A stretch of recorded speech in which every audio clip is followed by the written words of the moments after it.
Welcome to Spurring You On. My name is Cynthia, and my goal today is to spur you on to celebrate. Let me share a quote I heard the other day from C.J. Garner.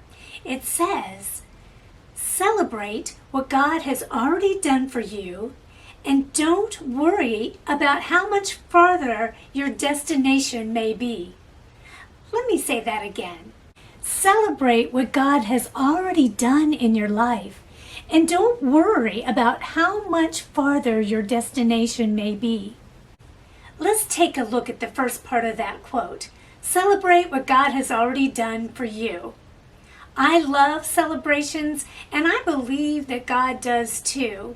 So, how do we celebrate what God has done in our lives? Well, there are many ways, but today I will share just 4 ways. Number 1 is to recognize.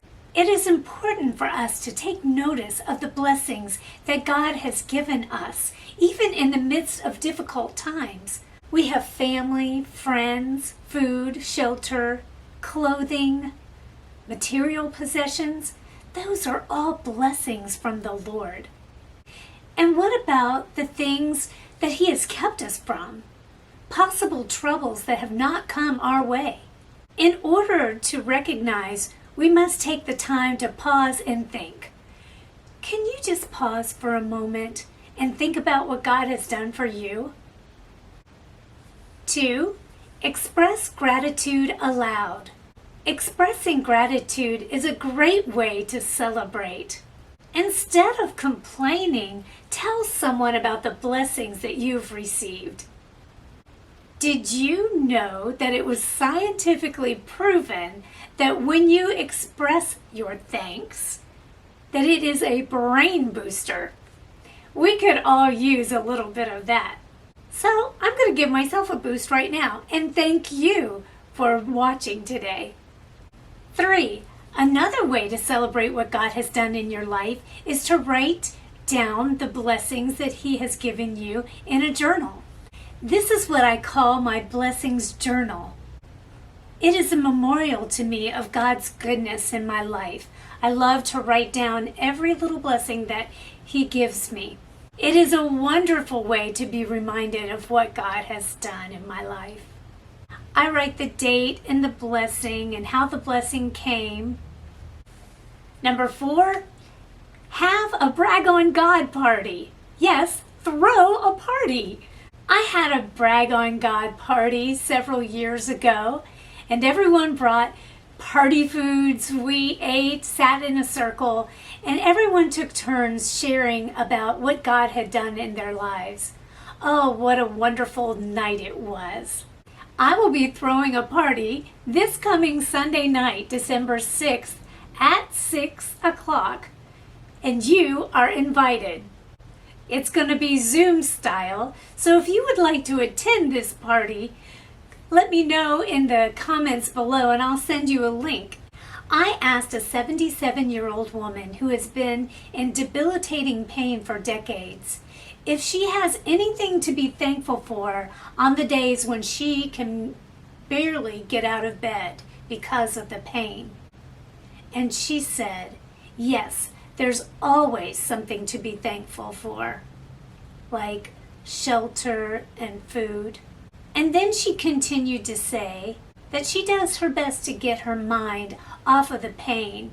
She thinks of her eternal home and all the blessings that she has had in her life and still has, and all the miracles that she has seen in her lifetime. She said, I know Jesus went through a lot more than what I'm going through. Wow, what a beautiful attitude. You may be thinking, I have nothing for which to be thankful. Well, that's why I am here today. I'm spurring you on to see what you do have and how far you have already come. If you really cannot think of anything that you could talk about at a brag on God party, then borrow something from the Bible. There's something to celebrate on just about every single page. One of my favorite brag on God stories in the Bible is from Exodus chapters 1 and 2, starting in Exodus 1:22. The Pharaoh commanded all his people, saying, "Every son who is born to the Hebrews must be thrown into the Nile, but every daughter you shall keep alive." After this decree, Moses was born, and his mother saw that he was a special child. So she made a basket and put him in the Nile, hoping to save her child's life. The Pharaoh's daughter saw the basket, had her maid retrieve it, and when she saw the baby, she wanted him. Here's the brag on God part. God's plan was that the child would live, and he allowed his birth mother to nurse and care for him, and she was paid to do it. I bet she had her own little celebration.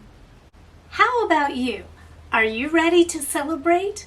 I hope to see you at the Brag on God party. Have you been wanting to experience God's presence? I can guarantee you that His presence will be with us during that party, because the Bible tells us that God inhabits the praises of His people. And that is so exciting.